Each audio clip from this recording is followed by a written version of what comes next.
اور جو لوگ اللہ کے علاوہ مختلف معبودان باطل سے محبت کرتے ہیں اور ان کی محبت بہت زیادہ شدت اختیار کی گئی، اس کی نفی فرمانے کے بعد جو اہل ایمان کا اپنے رب کے ساتھ رشتہ محبت ہے اس کو اجاگر کیا گیا اور بیان فرمایا گیا۔ بالذین آمنوا اشد حبا للہ، اور جو اہل ایمان ہیں وہ اللہ سے شدید محبت کرتے ہیں۔ ہماری محبت کا جو مرکز و محور ہے وہ ہمارا مالک و خالق ہے۔ عقلاً بھی ہم سب سے زیادہ اس سے محبت کرنے پہ مجبور ہیں، اور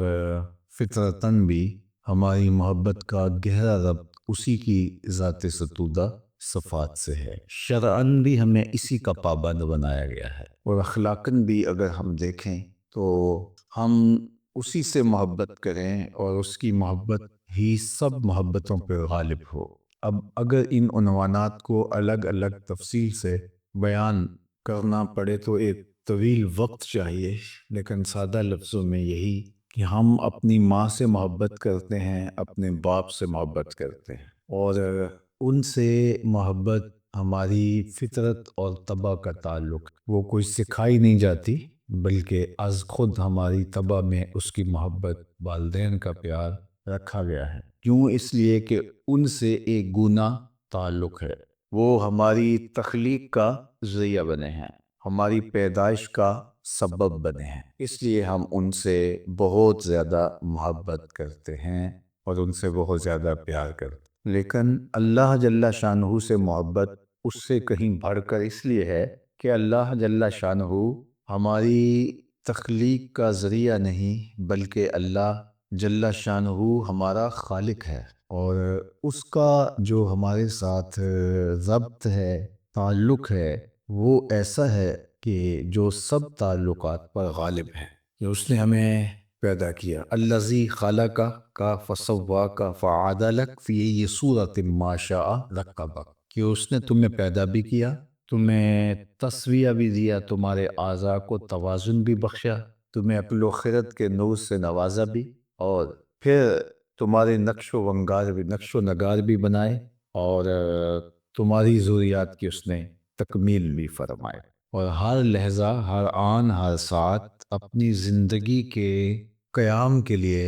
زندگی کے باقی رکھنے کے لیے تم اسی کے محتاج ہو، اور اسی کے خانے کرم پہ تم پلتے ہو، تمہاری ساری ضروریات اس کے کرم سے پوری ہوتی ہیں، آکسیجن سے لے کر کے غذائی ضرورتوں تک، مشروبات کی ضرورتوں سے لے کر کے دیگر مادی ضرورتوں کی تکمیل اسی کے کرم سے ہوتی ہے۔ تو جس کے خانے کرم پہ ہم پلتے ہیں اور اس کے بغیر ہمارا ایک لمحہ گزرنا بھی محال ہے، تو اس سے ہم ٹوٹ کے پیار کیوں نہیں کریں گے؟ ماں باپ محض ذریعہ ہیں ہماری تخلیق کا، لیکن تخلیقی عمل میں جو ہمارا خالق ہے، مالک ہے، تو اس کا حق فروتر ہے، اس کا حق جو ہے وہ فزوں تر ہے، اس کا حق سب سے بڑا ہے۔ تو اس لیے ہماری فطرت بھی اس بات کا تقاضا کرتی ہے کہ ہمارے رب سے ہمارا تعلق مضبوط ہو، اور اللہ تعالیٰ جل شانہ کی محبت ہی وہ نور ہے جو ہمارے باطنی سقم کا علاج ہے۔ ایک شخص کو ہر طرح کی نعمتوں سے مالا مال کر دیا جائے لیکن اس کا سینہ حب الہی سے خالی ہو تو وہ ایک قسم کی کمی محسوس کرتا ہے، اور اسے گو معلوم نہ بھی ہو کہ وہ کمی کیا ہے، لیکن وہ بے چینی اور ایک اضطراب سب کچھ ہونے کے باوجود پاتا ہے۔ اور اگر اللہ کی محبت کا نور بندہ مومن کے سینے میں موجود ہوتا ہے تو اس نور سے جو تسکین، تسلی اور تشفی ہوتی ہے، اس سے ایک اطمینان بخش زندگی کا تصور ابھر، اور ایمان کی جو حلاوت ہے، مٹھاس ہے، وہ بھی بندے کو نصیب تب ہوتی ہے جب اللہ پر پختہ یقین اور ایمان کا نور اور اس قدر شدید محبت کہ کسی صورت کے اندر اس کی دہلیز چھوڑنے کو جی نہ چاہے۔ صحیح مسلم میں روایت موجود ہے، اور بھی کتب احادیث میں روایات ہیں، اللہ کے محبوب صلی اللہ علیہ وآلہ وسلم نے ارشاد فرمایا کہ ثلاث من کن فیہ وجد بہن حلاوت الایمان، تین چیزیں ایسی ہیں جس شخص کے اندر موجود ہوں وہ ایمان کی حلاوت پالے گا، ایمان کی مٹھاس۔ ایمان کا ایک ذائقہ ہے اور اس کی ایک کیفیت ہے جو انسان کے اندر اترتی محسوس ہوتی ہے۔ ایک شخص مومن ہے، ایک شخص مومن نہیں ہے، دونوں کی کیفیات الگ الگ۔ تو ایمان کی جو حلاوت ہے، ایمان کی جو مٹھاس ہے، اس کا ایک خاص ذائقہ ہے جس سے مومن کا باطن خوشگوار رہتا ہے۔ تو وہ اسی کو نصیب ہو پاتا ہے جس کے اندر تین چیزیں موجود ہوں۔ یہ حضرت انس رضی اللہ تعالی عنہ سے مروی صحیح روایت ہے کہ آقا کریم علیہ السلام نے فرمایا ثلاث من کن فیہ وجد بہن حلاوت الایمان۔ ایمان کی حلاوت، ایمان کا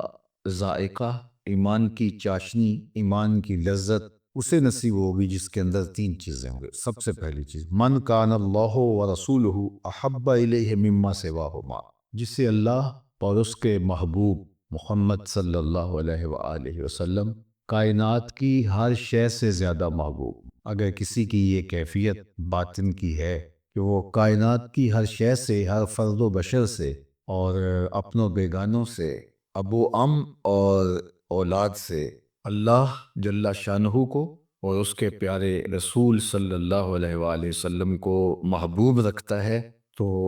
ایک تو یہ وصف اگر کسی کے اندر پایا جائے تو وہ ایمان کی حلاوت پا سکے۔ دوسری بات وَأَن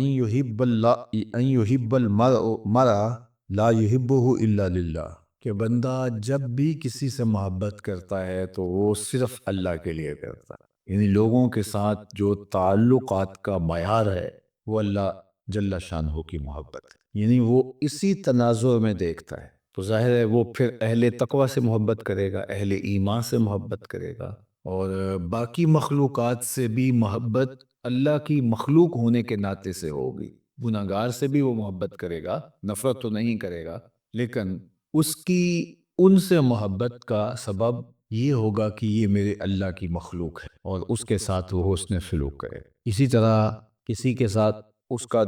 دوری کا رشتہ پیدا ہوتا ہے تو وہ بھی اسی لیے کہ میرے اللہ نے مجھے اس سے دور رکھنے اور دور رہنے کا حکم دیا ہے، تو پھر وہ محبت کا معیار اور نفرت کا معیار یہی بنا لے گا۔ ہم اپنی خواہشات اور اپنی ترجیح اور اپنی ذاتی پسند ناپسند کو معیار رکھتے ہیں، لیکن ایمان کی حلاوت، ایمان کی مٹھاس، چاشنی اور ذائقہ صرف اسے نصیب ہوگا جس کے اندر یہ وصف موجود ہوگا کہ وہ کسی سے محبت کرتا ہے تو اس کا معیار اللہ کی محبت ہے، اللہ کی وجہ سے وہ کسی سے محبت کرتا ہے کہ یہ میرے رب کا حکم ہے، یہ میرے رب سے منسوب ہے۔ وہ اگر چاہے تو ہم پتھر کو بھی چومنے پہ مجبور ہو جاتے ہیں، اور اگر وہ پسند نہ کرے تو پتھر کے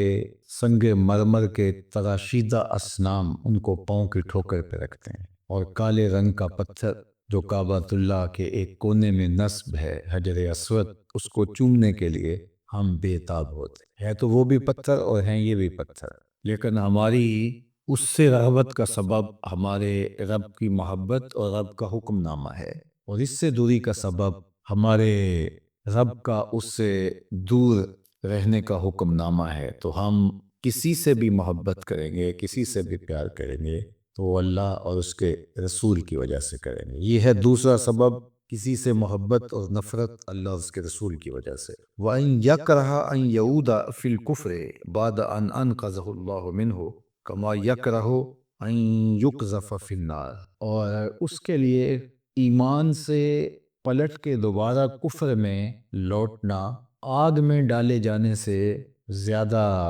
جو ہے وہ مشکل ہو، یعنی آگ میں جانا اس کے لیے آسان ہو کہ کوئی اس کو پکڑ کے جلتی ہوئی آگ کے اندر، آگ کی بھٹی کے اندر پھینک دے، اور دوسرا آپشن یہ ہے کہ وہ ایمان چھوڑ دے، تو وہ کہے گا ٹھیک ہے مجھے اس بھٹی میں پھینک دو لیکن میں ایمان نہیں چھوڑ سکتا۔ تو یہ جب کسی شخص کی کیفیت باطن نہیں ہوتی، وہ اپنے آپ کو اس مقام پہ کھڑا ہوا نہیں دیکھ سکتا، تو پھر اس کو ایمان کی ایک لذت اور چاشنی اور حلاوت ہے وہ نصیب نہیں ہو پاتی۔ اب دیکھیے ایمان بہت بڑی دولت ہے اور بہت قیمتی اثاثہ ہے، اور اس کا حاز نصیب ہونا یعنی اس کا پھل ملنے لگ جانا، اس کا ذائقہ، اس کی تراوت اور اس کے ثمرات نصیب ہونے لگ جانا، یہ بہت بڑی بات ہے۔ یعنی ایمان سینے میں موجود ہے، اور اس ایمان کی روشنی، اس ایمان کے ثمرے، اس ایمان کی خوشبو، اس ایمان کی لذات اور اس ایمان کے ثمرات نصیب ہونا شروع ہو جائیں۔ یہ بہت بڑی بات ہے، جس سے مومن تو ہواؤں میں اڑتا ہے، چرخ پہ جھولنے لگتا ہے، اس کے زمین پہ پاؤں نہیں لگتے، یہ جب اس کو محسوس ہوتا ہے کہ میرے ایمان کی کیفیت کیا ہے۔ جس طرح حضرت حارثہ حضور کی خدمت میں حاضر ہوئے تو فرمایا کیف اصبحت، بتاؤ تم نے صبح کس حال میں کی؟ تو انہوں نے کہا حضور میں نے حالت ایمان میں کی۔ تو فرمایا ہر دعوے کی کوئی دلیل ہوتی ہے، تو تمہارا یہ دعویٰ کہ میں نے صبح حالت ایمان میں کی ہے، اس دعوے کی تمہارے پاس دلیل کیا ہے؟ تو حضرت حارثہ نے کہا کہ رأیت عرش ربی بارزاً، میں اللہ کے عرش کو یوں دیکھ رہا ہوں جس طرح دن چڑھا ہوا ہے، میری نظروں سے کچھ پوشیدہ۔ اللہ اکبر! تو یہ ان کی کیفیت تھی۔ تو پھر مومن جب ایمان کی لذات سے بہراور ہوتا ہے، اس کی کیفیت سے مالا مال ہوتا ہے، اس ایمان کا ثمرہ اس کو ملتا ہے، اس کی لذات اور اس کی حلاوت جو حدیث میں بیان فرمائی گئی ہے اس کو نصیب ہوتی ہے، پھر تو وہ ایک ایسے خوشگوار ماحول میں ہوتا ہے، ایسی لذات ہوتی ہے کہ وہ دنیا میں جنت کا مزہ لے رہا ہو۔ لیکن یہ اتنا آسان نہیں ہے، اس کے لیے 3 شرطیں رکھی گئی ہیں۔ سب سے پہلی شرط یہ رکھی گئی ہے کہ ایمان کی حلاوت اور لذت اس کو نصیب ہی تب ہوگی جب اس کو اللہ اور اس کے رسول کائنات میں سب سے زیادہ محبوب ہو۔ اور یہ صرف زبان کا عمل نہیں ہے، یہ اپنے رویے سے اور اپنے طرز زندگی سے میں ثابت کرنا ہوگا۔ اور دوسری بات ارشاد فرمائی کہ اس کے لیے معیار جو ہے وہ اللہ اس کے رسول کی محبت ہو۔ وہ کسی سے بھی محبت کرتا ہو تو اس لیے کہ اللہ جل شانہ نے اس سے محبت کا حکم دیا، یہ رب سے نیڑے ہے، یہ رب سے قربت رکھتا ہے، اور شرعاً اس کی محبت میرے اوپر واجب، لازم، مسنون یا مستحب کی گئی ہے۔ اور تیسری چیز ارشاد فرمائی کہ ایمان اتنا قیمتی سرمایہ ہو اس کے لیے، اتنی متاع بے بہا ہو کہ اس کو 2 آپشن دیے جائیں کہ یا ایمان کو چھوڑ دے یا پھر اس جلتی ہوئی آگ کے اندر تجھے پکڑ کے ڈال دیا جائے گا، ان 2 میں سے کس کو اختیار کرے گا؟ تو وہ بغیر سوچے سمجھے کہے کہ مجھے آگ میں ڈال دو، میرے لیے یہ آسان ہے، لیکن ایمان چھوڑنا میرے لیے آسان نہیں ہے۔ مجھے اور آپ کو اپنے اندر اتر کر کے دیکھنا ہوگا کیا ہماری یہ کیفیت ہے۔ جو قسم ہے اس کو بھی ایمان کہا گیا ہے، اور ہم تھوڑے سے پیسوں کے لیے یا تھوڑی سی سزا سے بچنے کے لیے اگر قسم اٹھا لیتے ہیں تو پھر اس کا مطلب یہی ہے سیدھا سیدھا کہ ہم نے اپنے ایمان کو بہت کم قیمت پہ فروخت کر دیا۔ جبکہ ایک طرف جلتی ہوئی آگ کی بھٹی ہو اور ایک طرف ایمان، تو مومن ایمان کو محفوظ کر لے گا اور جلتی ہوئی بھٹی کے اندر چھلانگ لگانا اس کے لیے آسان۔ اور اگر یہ اس کی کیفیت ہو جائے تو پھر وہ ایمان کی حلاوت، ایمان کی لذت، اس کا حظ، اس کا لطف، اس کا ثمرہ، اس کا نور، اس کی کیفیت محسوس کر سکتا۔ تو اہل ایمان اللہ سے ٹوٹ کر محبت کرتے ہیں، اور ان کے ایمان کی یہی کیفیت ہے، اور کیفیت یہی ہونی چاہیے۔ اللہ کے محبوب علیہ السلام کا ایک اور فرمان سنیے جو حضرت ابو ذر غفاری رضی اللہ تعالی عنہ سے مروی ہے۔ کہتے ہیں کہ اللہ کے محبوب علیہ السلام نے ارشاد فرمایا افضل الاعمال، اعمال میں سب سے افضل جو عمل ہے وہ کیا ہے؟ الحب للہ، الحب فی اللہ والبغض فی اللہ، کسی سے محبت بھی اللہ کی خاطر اور کسی سے بغض اور دشمنی بھی اللہ کی خاطر۔ ہم ذاتی دشمنیاں بہت زیادہ پال رکھی ہوں گی، رشتہ داریوں میں، اپنے گاؤں گوٹ اور جو ہے وہ شہر بستی میں، اپنی برادری اور خاندان میں بہت ساری ہماری رشتہ داریاں چھوٹی چھوٹی وجوہات کی بنیاد پر ہوں گی، ناراضگیاں بھی چل رہی ہوں گی۔ لیکن میں اور آپ یہاں بیٹھے بیٹھے سوچیں کہ ہماری اللہ اور اس کے رسول کے لیے کتنے لوگوں سے ناراضگی چل رہی ہے، تو شاید بہت کم لوگ ہمیں ملیں گے جن سے ہماری ناراضگی کی خالص وجہ اللہ جل شانہ کی اور اس کے رسول صلی اللہ علیہ وآلہ وسلم کی محبت ہے۔ اسی طرح دوستیاں، ہماری کاروباری ریلیشن ہیں، ہمارے لوگوں سے جو ہے وہ رشتہ داریوں کی بنیاد پر تعلق داریاں ہیں،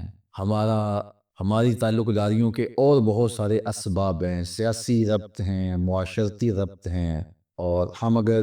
تلاش کریں تو ہمیں بہت لوگوں کے ساتھ ہمارے ربط نظر آتے ہیں۔ جب ہمارے ہاں شادی بیاہ کی تقاریب ہوتی ہیں تو اس وقت جب ہم کارڈ لکھتے ہیں تو ہم کاروباری لنکس جو ہوتے ہیں اس اعتبار سے بھی لکھتے ہیں، رشتہ داریوں کی بنیاد پہ بھی، دوست کی بنیاد پہ بھی، اسکول فیلو ہیں، یہ کالج فیلو ہیں، یہ ہمسائی ہے، یہ جو ہے وہ، یہ مختلف دائرے ہمارے بن، تو ہماری محبتیں لوگوں کے ساتھ ہے۔ اسلام اس کی نفی نہیں کرتا، یہ پہلے میں بتا دوں، اسلام اچھی معاشرت کی تشکیل کے لیے حوصلہ افزائی کرتا ہے، لیکن میں اس حدیث کی روشنی میں اپنا جائزہ لے رہا ہوں اور آپ بھی اپنا جائزہ لیں کہ جب ہم دیکھتے ہیں کہ لوگوں کے ساتھ ہمارے تعلق کن کن بنیادوں پہ ہیں، تو بہت سارے اسباب محبتوں کے ہمیں نظر آتے ہیں، تو ان میں ہم یہ بھی فہرست کبھی بنائی کہ یہ لوگ جو ہیں ان کا ہمارا تعلق صرف اللہ کی اور اس کے رسول کی محبت کی وجہ سے ہے، اور اگر یہ لوگ بھی ہماری فہرست میں کافی نظر آئیں تو ہمیں خوشی ہونی چاہیے، اور اگر ہماری فہرست میں ایسے لوگ نہ ہوں جن سے خالص محبت اللہ اور اس کے رسول کی وجہ سے ہو، تو پھر ہم سخت خسارے میں، سخت نقصان میں۔ تو الحب فی اللہ والبغض فی اللہ، ہماری محبت کا معیار اور ہماری نفرت کا، بغض کا سبب اس کی ذات، اور اللہ کے محبوب علیہ السلام نے کیا فرمایا؟ افضل الاعمال، اعمال میں جو افضل ترین عمل ہے وہ یہی ہے کہ محبت بھی اللہ کے لیے ہو اور بغض بھی اللہ کے لیے۔ اس کی تفصیل ایک اور حدیث سے ہم سمجھ سکتے ہیں جو اللہ کے محبوب علیہ السلام نے ارشاد فرمائی، جو حضرت برا بن عازب رضی اللہ تعالی عنہ سے مروی، فرماتے ہیں کہ ایک دن حضور علیہ السلام نے ارشاد فرمایا، انَّ جلوسا عند النبی صلی اللہ علیہ وآلہ وسلم، ہم حضور کے آس پاس بیٹھے ہوئے تھے، کیونکہ اللہ کے محبوب علیہ السلام کی مجلس جاری رہتی تھی اور بلا تعین اوقات اللہ کے محبوب صفہ کے چبوترے پر بیٹھ کے صحابہ کو سکھاتے تھے، مسجد نبوی کے صحن میں آ کے، ہال میں آ کے بیٹھتے، جو وہاں موجود ہوتے حضور علیہ السلام کے گرد جمع ہوتے، مجلس جم جاتی، اور آقا کریم کی عادت یہ تھی کہ حضور جب حجرہ انور میں تشریف لے جاتے تو اگر حضور نے جلدی واپس آنا ہوتا تو نالین باہر چھوڑ جاتے، یہ اس بات کا سائن تھا کہ حضور ابھی آئے، اور اگر حضور نے استراحت فرمانی ہے، کچھ وقت لگنا ہے، تو نالین سمیت اندر تشریف لے جاتے، یہ اس بات کا سائن تھا کہ اب آپ کوئی کاروبار کے لیے جا سکتے ہیں، کوئی باہر مصروفیت ہے تو جائیں، حضور اب کچھ وقت کے بعد آئے، تو صحابہ حضور کے انتظار میں رہتے، بالخصوص یہ 300 صحابہ جو صفہ کے چبوترے پہ بیٹھ کے، ان کی تو نظریں ہی حضور کے دروازے پہ ہوتی کہ حضور آئیں اور ہم آقا کریم کی صحبت کا فیض پائیں اور برکت حاصل کریں۔ تو حضرت برا بن عازم رضی اللہ تعالی عنہ بن خوش نصیب لوگوں میں سے ہے کہ جنہوں نے کثرت سے حضور علیہ السلام کی قربت حاصل کی، تو فرماتے ہیں کننا جلوسا عند النبی صلی اللہ علیہ وآلہ وسلم، ہم حضور علیہ السلام کے پاس بیٹھے ہوئے تھے، فقال ایو ذل اسلام اوسط، اسلام کی سب سے بہتر کڑی کون سی ہے؟ تو فرماتے ہیں کہ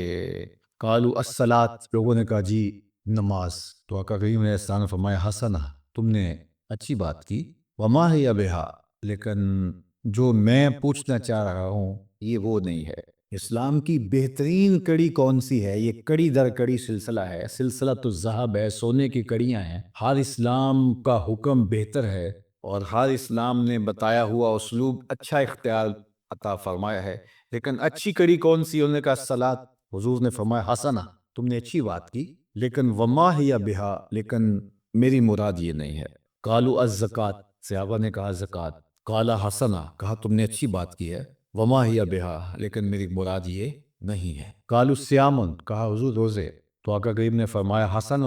اچھی بات تم نے کہی، وما ہوا بہی، لیکن روزے بھی نہیں ہیں۔ قالوا الحج، صحابہ نے کہا حضور حج، قال حسن، تم نے اچھی بات کی، وما ہوا بہی، لیکن یہ حج بھی نہیں ہے۔ قالوا الجہاد، تو صحابہ نے کہا حضور جہاد فی سبیل اللہ، تو اللہ کے محبوب علیہ السلام نے فرمایا کہ تم نے یہ بات بھی اچھی کہی لیکن یہ مراد بھی نہیں ہے۔ تو پھر حضور نے فرمایا ان اوسط الایمان ان تحب فی اللہ وتبغض فی اللہ، ایمان کی مضبوط ترین اور بہترین کڑی یہ ہے کہ تم اللہ کے لیے محبت کرو اور اللہ کے لیے بغض رکھو، تو ہماری کسی سے محبت کا سبب اللہ ہے، کسی سے بغض کا سبب جو ہے وہ اللہ جل شانہ کی محبت ہے۔ حضرت عمر بن عباسہ رضی اللہ تعالیٰ عنہ سے ایک روایت سن لیجئے، فرماتے ہیں کہ میں نے رسول کریم صلی اللہ علیہ وآلہ وسلم کو باقاعدہ فرماتے ہوئے یہ سنا تھا، ان اللہ عز وجل یقول قد حقت محبت للذین یتحابون من اجلی، میری محبت متحقق ہو گئی پکی ہو گئی ان لوگوں کے لیے جو آپس میں محبت میری وجہ سے کرتے، جو لوگ آپس میں محبت میری وجہ سے کرتے ہیں، میری محبت ان پر ثابت ہو گئی، ان پر پکی ہو۔ اللہ اکبر۔ پھر فرمایا وقد حقت محبتی، اور میری محبت پختہ ہو گئی، لازم ہو گئی، ضروری ہو گئی، للذین، ان لوگوں کے لیے، یتصافون من اجلی، اللہ اکبر، جو میرے لیے ایک دوسرے سے ملاقات کرتے ہیں، محبت کرتے ہیں۔ وقد حقت محبت للذین یتزاورون من اجلی، اور جو میری وجہ سے ایک دوسرے سے ملاقات کرتے ہیں، ملنے جاتے ہیں، ان کا مقصد کوئی اور نہیں ہوتا، کوئی غرض دنیا نہیں ہوتا، صرف میری رضا کے لیے، تو میری محبت ان کے لیے واجب اور لازم ہوگی۔ وحقت محبتی للذین یتبازلون من اجلی، اور میری محبت ان کے لیے بھی واجب، لازم، ضروری اور متحقق ہو گئی جو خرچ بھی کرتے ہیں تو میری رضا کے لیے کرتے ہیں۔ کسی اپنے مومن بھائی کو اگر تحفہ دیتے ہیں، ہدیہ پیش کرتے ہیں، کسی کو کھانا اپنے گھر میں بلا کے کھلاتے ہیں، تو یہ کس لیے کرتے ہیں؟ اس سے تعلقات بڑھانے کا مقصد کیا ہے؟ کوئی دنیاوی غرض نہیں، صرف لیے کہ یہ اللہ کا بندہ ہے اور میں اس سے محبت کر رہا ہوں، صرف اللہ کی مخلوق پر شفقت کرتے، تو اس لیے فرمایا کہ میری محبت اس پر جو ہے وہ، پھر ارشاد فرمایا وحقت محبت للذین یتناصرون من اجلی، اور میری محبت ان پر بھی متحقق ہو گئی جو کسی دوسرے مومن بھائی کی یا دوسرے کسی شخص کی مدد صرف میرے لیے کرتے۔ کوئی مصیبت میں پھنس گیا تو رشتہ داری کی بنیاد پر نہیں، کسی اور بنیاد پر نہیں، صرف اس لیے کہ یہ مسلمان ہے، یہ اللہ کا بندہ ہے، یہ اللہ کی مخلوق ہے، تاکہ جانور سے بھی اس لیے اس نے ایک صلہ رحمی کی یا کوئی ایسا سلوک کیا کہ جو اچھائی کے زمرے میں آتا ہے کہ یہ اللہ کی مخلوق ہے، تو کہا کہ میری محبت پھر اس کے لیے متحقق اور اس کے لیے واجب ہو گئی۔ تو ہماری محبتوں کا معیار اور ہماری نفرتوں کا سبب اللہ اور اس کے رسول کی محبت، اور اگر یہ دولت ہمیں نصیب ہو جائے تو یہ اتنی آسودگی دیتی ہمیں، ہمارے باطن کے اندر اس قدر طمانینت اس سے اترتی ہے، جب ہم اپنی ہر ذاتی غرض کو ایک طرف رکھ کے کسی سے محبت صرف اللہ کے لیے کریں، کسی سے نفرت صرف اللہ کے لیے کریں، تو پھر اس کی قدردانی وہ کتنی کرتا ہے، وہ تو ہمارے پاس کوئی ترازو نہیں ہے، لیکن دنیا کے اوپر ہمیں طمانینت کی شکل میں، حلاوت ایمان کی شکل میں، لذت باطن کی شکل میں، اور کیفیت ایمان کی صورت کے اندر جو ہمیں اس کا صلہ نصیب ہوتا ہے، تو وہ ایک ایسا نور ہے کہ جو اس نور سے متلذذ ہوتا ہے وہی سمجھتا ہے کہ وہ کیا اس کو نصیب ہوا۔ تو اللہ مجھے بھی اور آپ کو بھی اپنی زندگیوں کو بھرپور انداز میں اللہ اس کے رسول کی رضا کے لیے بسر کرنے کی توفیق ارزانی فرمائے، اور ہم اہل ایمان اپنے رب سے بہت محبت کرتے ہیں، ٹوٹ کے محبت کرتے ہیں، اور ہمارے دل رکھے ہی اللہ کی محبت کے لیے، اور اللہ جل شانہ کی محبت قلب کی زندگی ہے، قلب کی حیات حب الہی ہے، اور اگر اس کو یہ رضا نہ ملے تو یہ دل جو ہے یہ مر جاتا ہے اس چمڑے کے وجود کے اندر، اگر یہ اس کی اللہ کی محبت سے اس کی آبیاری نہ ہو۔ جس طرح کوئی بیج اگر زمین کے اندر آپ نہیں بوتے اور اس کو تھیلے کے اندر آپ نے رکھ دیا تو کچھ عرصہ تو وہ موجود رہے گا، لیکن ایک وقت کے بعد جو ہے وہ ختم ہو جائے گا، تو یہ بھی ایک بیج ہے دل، جس طرح اس بیج کے اندر وہ بیج آم کی گٹھلی ہے تو اس کے اندر پتے بھی ہیں، شاخیں بھی ہیں، رس بھی ہے، رنگ بھی ہیں، پھول بھی ہیں، مٹھاس بھی ہے، ذائقے بھی ہیں، اور سب کچھ اس کے اندر رکھا ہے۔ بازار گٹھلی چیر کے دیکھیں تو کچھ بھی نہیں ہے، لیکن سب کچھ ہے اس ننھے سے مہین سے بیج میں۔ جو گلاب کا بیج ہے اس کے اندر خوشبو بھی ہے، اس بیج کے اندر پتیاں بھی ہیں، اس بیج کے اندر شاخیں بھی ہیں، سبز پتے بھی ہیں، سرخ پتیاں بھی ہیں، لیکن پھاڑ کے دیکھیں تو آپ کو کچھ بھی نہیں ملے گا، لیکن جب وہ زمین میں رکھیں گے، اگے گا، تو یہ ساری چیزیں ظہور پذیر ہوگی۔ اس طرح اللہ تعالیٰ نے ہمارے سینے کے اندر جو ہے وہ جو دل رکھا ہے، یہ تخم ہے، اس کو اگر ہم آبیاری اس کی کرتے ہیں اور اللہ کی محبت کی کمپن اس سے پھوٹتی ہیں